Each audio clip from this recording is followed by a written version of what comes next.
সকল বন্ধুকে স্বাগত জানিয়ে আজকে বনশ্রী রান্নাবাটি থেকে নিয়ে চলে এসেছি অসাধারণ রেসিপি। সঙ্গে থাকুন, দেখতে থাকুন।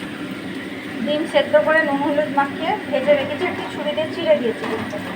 তারপর সেই তেলে 1 চামচ মাখন দিয়ে আমি পেঁয়াজগুলোকে এখন ভেজে নেবো ভালো করে। আমি আদা রসুন বাটাটা দিয়ে দেবো, দিয়ে ভালো করে ভেজে নেবো।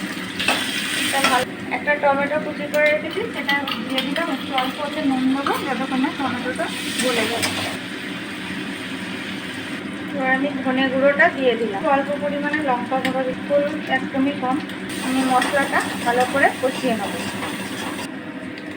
এখানে পালং শাক, ধনে পাতা, কাঁচা লঙ্কা দিয়ে পেস্টটা করা আছে। পালং শাকটাকে একটু সেদ্ধ করে আমি ঠান্ডা জলে ভিজিয়ে রেখেছিলাম।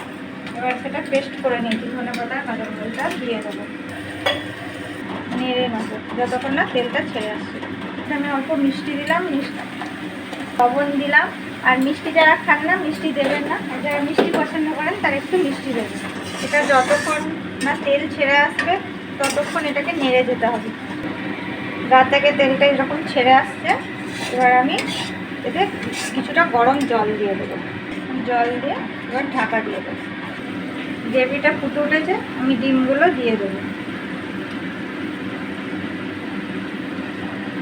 আর দুটো কাঁচা লঙ্কা দিয়ে দিলাম। কাঁচা লঙ্কা এমনি বাটা দিয়ে আছে, আরও দুটো দিয়ে।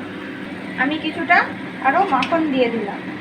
এটা দিলেও হয়, না দিলেও কিন্তু ভালো লাগবে, সেই জন্য দিলাম। আর এটা একটু আলাদা স্বাদ আনার জন্য আমি একটু পাতিলেবুর রস দিয়ে দিলাম। আর যদি ভালো লেগে থাকে আমার এই রেসিপিটা, অবশ্যই লাইক কমেন্ট করবেন এবং পুরো ভিডিওটা দেখবেন। সকল বন্ধুকে অনেক অনেক ধন্যবাদ। আমার এই সবুজ ডিমের কারি যদি ভালো লেগে থাকে অবশ্যই কিন্তু আমাকে জানাবে বন্ধুরা। আর সবাইকে অনেক অনেক ধন্যবাদ।